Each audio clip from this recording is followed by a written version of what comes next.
The air in the great hall was cold and still. It smelled of ozone and metal. At the far end of the hall, Queen Verlaga sat on a throne made of black, sharpened steel. She was huge. Her body was covered in hard, dark red armor that looked like the shell of an insect. 4 powerful arms rested on the throne. Her eyes, deep and black, were fixed on the small creature standing before her. The creature was a human. His name was Kenji. He wore the simple gray clothes of a prisoner. 2 Xylari guards, each twice his size and holding long energy pikes, stood behind him. "Say it again," the queen's voice boomed. Her voice did not come from her mouth. It came from a speaker on her armor, and it sounded like rocks grinding together. One of her advisors, a tall, thin Zilila dark robes, pointed a long, bony finger at Kenji. He touched it, my queen. We found him in the holy chamber. His hands were on the sacred armor." A noise filled the room. It was a low growl from the queen. The guards behind Kenji stepped back, afraid. "The law is clear," the queen said. "No unblooded creature may look upon the ancestor's shell. To touch it is death. The human's head is mine." The guards raised their pikes. Kenji did not look at them. He looked at the queen. He looked tired. "You," the queen demanded, leaning forward. Her throne groaned under the weight. "You have one chance to speak before I take your life. Why? Why did you commit this final insult?" The advisor hissed. "Speak, human. Apologize to the queen." Kenji blinked. He looked at the advisor, then back to the massive queen. He cleared his throat.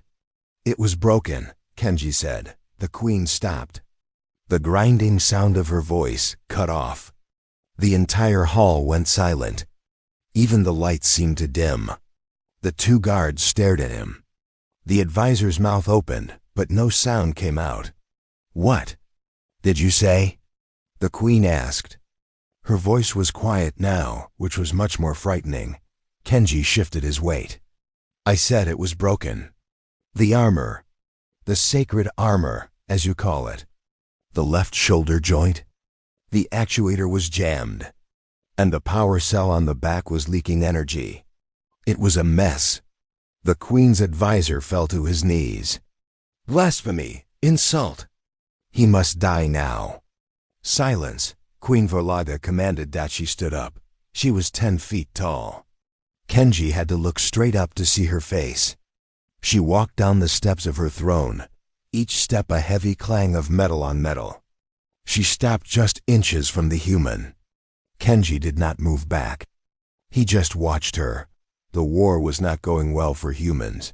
That was the only reason Kenji was here. The Xylari Empire had appeared from the dark space 6 months ago. Their ships were fast, and their warriors were strong. They fought with a mix of high-tech weapons and ancient blades. For them, war was a religion. For humans, it was a disaster. Humanity's best ships were destroyed in the first week. The Xylari did not bomb planets from space. They landed. They took worlds by hand, building by building. They took prisoners. Kenji was not a soldier. He was an engineer. He kept the life support running on the colony of Epsilon Prime. When the Xylari landed, the soldiers fought and died. Kenji and the other civilians were captured. They were put to work on the Xylari mothership. They cleaned floors. They moved heavy boxes. They repaired things the Xylari did not understand, like water pipes and food systems. Kenji was a prisoner, but he was still an engineer. And engineers hate one thing: broken machines. 2 days ago, he was cleaning a long hallway. He saw a door that was partly open. The guards were busy yelling at other prisoners. Kenji was curious. He slipped inside. It was not a normal room. It was dark, almost like a church. And in the center, held up by metal arms, was a suit of armor. It was different from the armor the guards wore. It was ancient, covered in gold and blue metal. Wires and tubes ran from the armor to a console. Kenji knew this armor. He had seen it in videos. It was the Queen's personal armor, the one she used for battle. The Xyleri called it the Ancestor's Shell. They believed their first queen had worn it, guided by their gods. Kenji just saw a machine. And he saw a problem. He watched it for a minute. The armor was active, but it was twitching. The left arm would try to move, then stop with a click. He looked at the console. The power readings were all wrong. Energy was flooding into the system, but disappearing. He looked at the door. No one was coming. He walked closer. He saw the problem right away. A small wire near the shoulder was loose. He pushed it back in. The click stopped. The arm was smooth. Then he smelled it. That sharp ozone smell. He walked around the back of the armor. A power cell, a bright blue cylinder, was leaking. A tiny crack was spilling energy into the air. It was dangerous. It could explode. He didn't think. He just acted. He found a tool kit on a nearby table. He grabbed a sealing tool. He carefully applied the hot seal to the crack. The smell stopped. The energy readings on the console turned from red to green. He smiled. "There," he whispered to himself. "All fixed." He turned around. A Xyleri in dark robes was standing in the doorway, watching him. His smile disappeared. Now, Kenji stood in the great hall. The giant warrior queen was looking down at him. Her black eyes searched his face. She was looking for fear. She was looking for lies. She found nothing. Only tiredness. "You say," the queen said slowly, "that the shell of the gods was broken." "Yes," Kenji said. "It was. The main shoulder joint was stuck. And the power cell was leaking. It would have failed in battle. Maybe exploded. But I fixed it. It should work fine now." The advisor shouted, "My queen, he is lying. He is trying to save his own life. He has insulted the gods." Queen Verlaga did not look at her advisor. She kept her eyes on Kenji. She saw his hands. They were rough. The nails were dirty. They were the hands of a worker, not a warrior, not a spy. She had felt the armor fail. During the last battle, the left arm had locked up. Her priests told her it was a sign. They said the gods were angry. They told her to pray for a week. This small, soft creature was telling her the gods were not angry. He was telling her the holy armor just had a loose wire. This was the unexpected war. It was not a war of ships. It was a war of ideas. A war between holy tradition and simple human logic. The queen looked at the human. His simple words were more dangerous than any human battleship. If he was right, her entire life, her entire religion, was wrong. If he was lying, he must die in pain. The hall was silent. The queen had to make a choice. She turned away from Kenji. She walked back to her throne and slowly sat down. "Bring it here," she commanded. The advisor looked confused. My queen. Bring me the sacred armor. Bring it to this hall, now." The advisor ran from the room. The guards pushed Kenji to his knees. Kenji just watched the empty space where the queen was looking. 10 minutes passed. The great doors opened. 4 large Xyleri warriors carried the ancient armor into the room. They placed it on a metal stand in the center of the hall. It looked beautiful and terrible. The queen looked at the armor.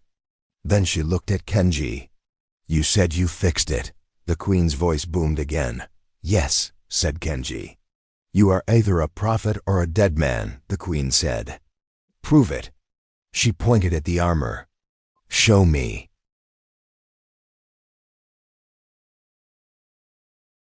The 2 Xyleri guards grabbed Kenji by the arms. They were not gentle. They hauled him to his feet and shoved him toward the center of the room. He stumbled but caught his balance, stopping a few feet from the ancient blue and gold armor. It stood, silent, its metal shining under the cold lights of the hall. The queen's advisor, who was now standing near the throne, looked like he was going to be sick. "My queen," he hissed, "you cannot let this filth, put his hands on the shell again. It is the highest crime." Queen Verlaga did not answer him. Her dark eyes were locked on the small human. She gave a short, sharp nod. "Show me." Kenji ignored the advisor and the guards. He was not a prisoner anymore. He was an engineer with a problem to fix. He walked slowly around the sacred armor, his eyes scanning every joint, every wire. The Xylari warriors watched him like he was a bomb that might explode. "The first problem was simple," Kenji said. His voice was calm and clear. He pointed to the left shoulder where the gold plates met. "Right here, this is an actuator. It's like a muscle. It pushes the arm. The connection was loose. It was getting the signal to move, but it couldn't. It was stuck." He looked up at the queen.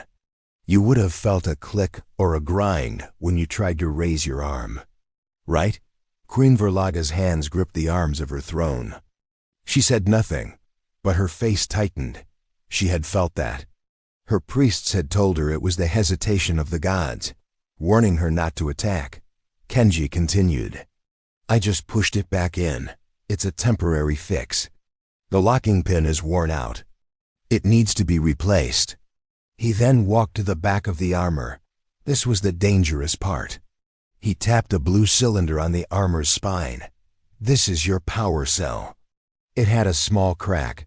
"You see this thin white line? That's my sealant." He looked at the advisor. "You probably told the queen the gods were draining her strength, or something."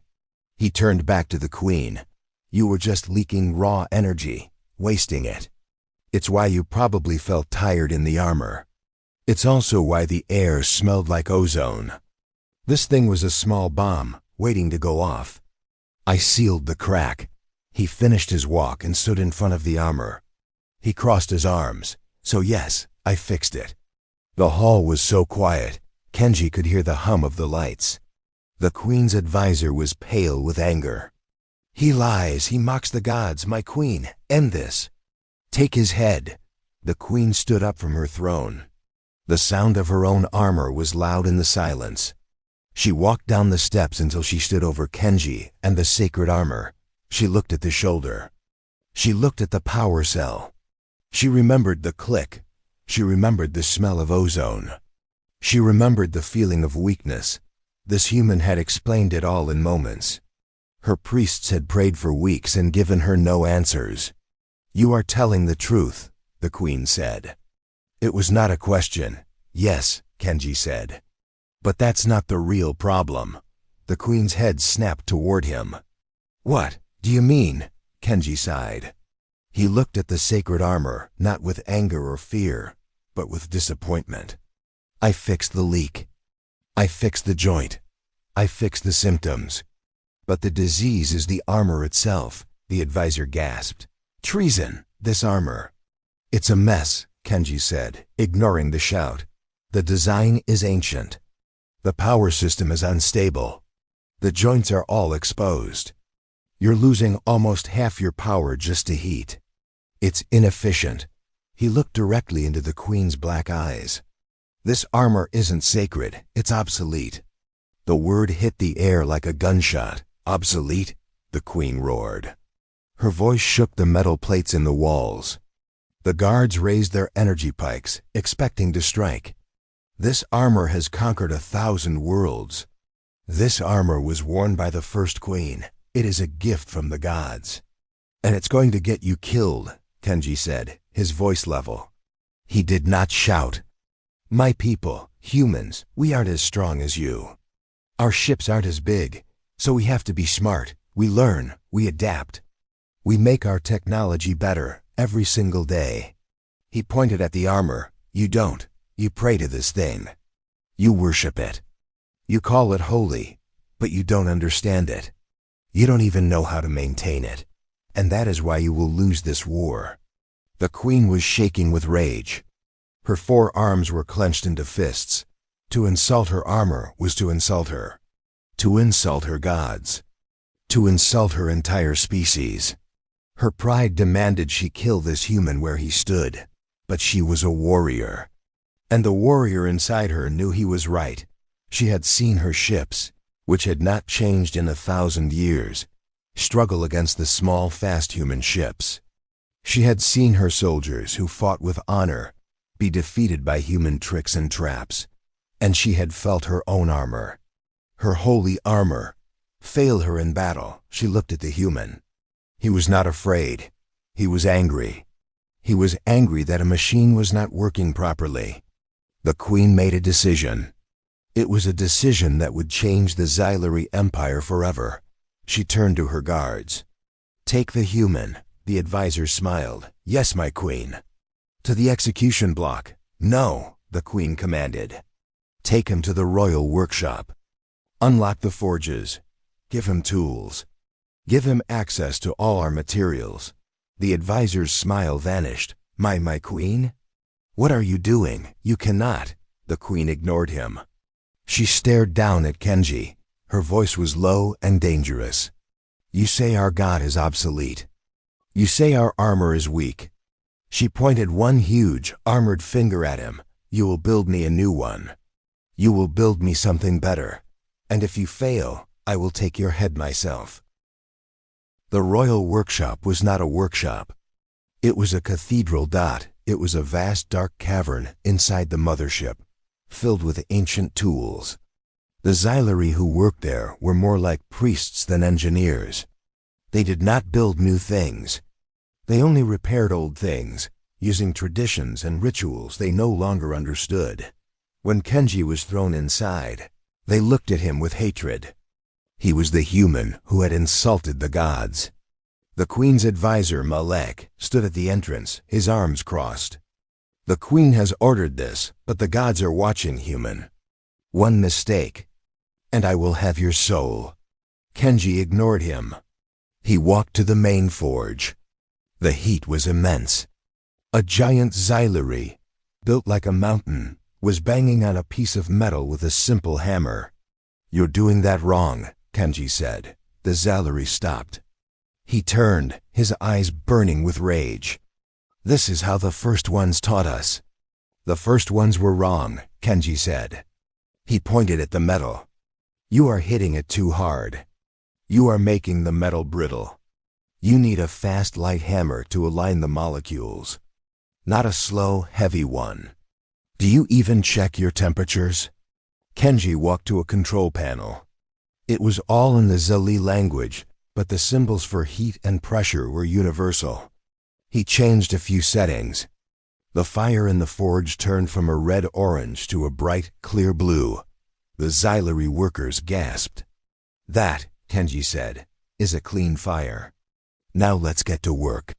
For 3 weeks, Kenji did not sleep. He was a storm of energy in their quiet, ancient workshop.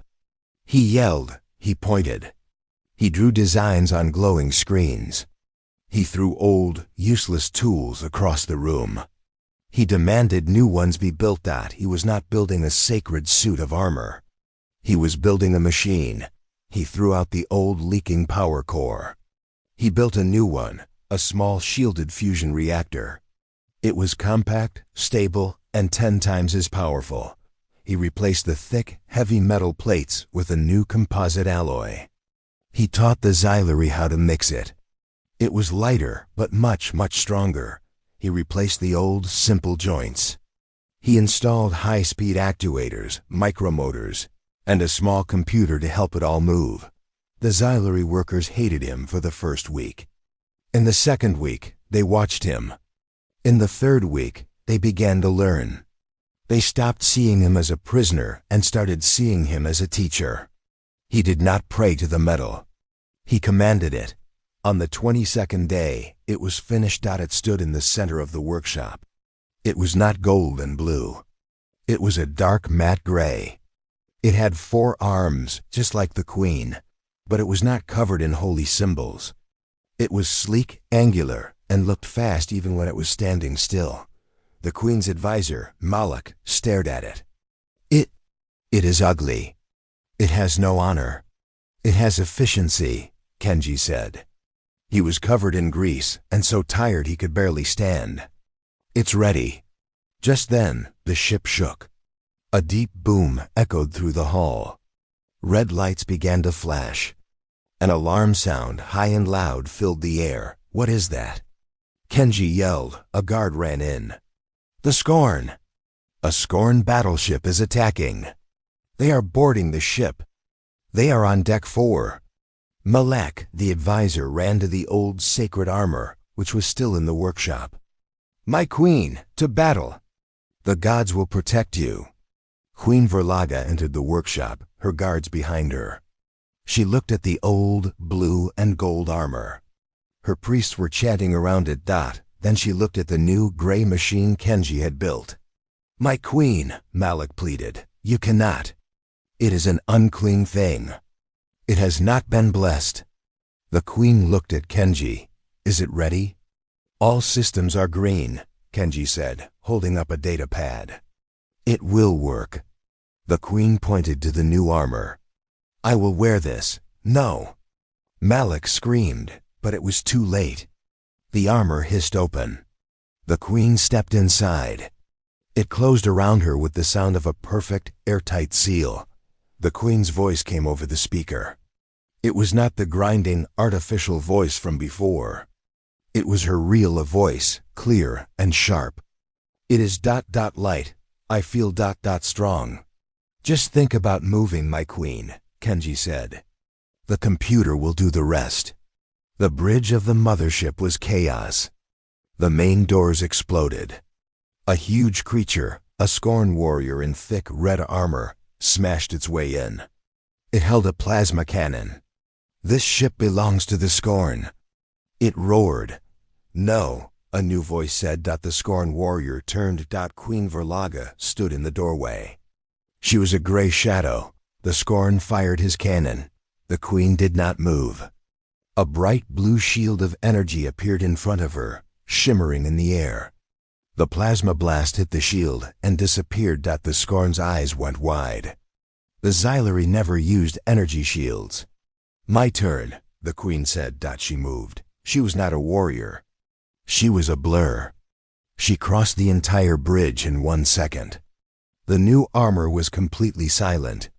The Scorn fired again, wildly, but she was already there. Her 4 new arms moved faster than the eye could see. It was not a fight. It was a calculation. 1 strike broke the Scorn's weapon. A second strike broke his armor. A third strike threw him through the metal wall of the bridge. The other Scorn invaders dropped their weapons. They fell to their knees. The fight was over. The queen stood in the center of her bridge. Her Xylari soldiers stared at her. They had never seen anything move so fast. She slowly returned to the Great Hall. Kenji was waiting, still leaning against a wall, too tired to stand straight.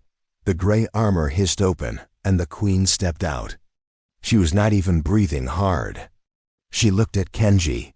The room was silent. She walked until she was standing right in front of him. She looked down at the small, tired human. "You," she said. Her voice was quiet. "You said my armor was broken." Kenji nodded. "It was." "You were right," the queen said. She turned to her guards. "This human is no longer a prisoner. He is to be given new clothes. He is to be given food. He is to be given the best rooms on this ship." Kenji looked up. "Am I free? Can I go home?" The queen almost smiled. "Free? No, you are far too valuable to be free. The war with your species is over. We will not fight humans. I cannot win against a people who can build such things." She put one of her massive hands on Kenji's small shoulder.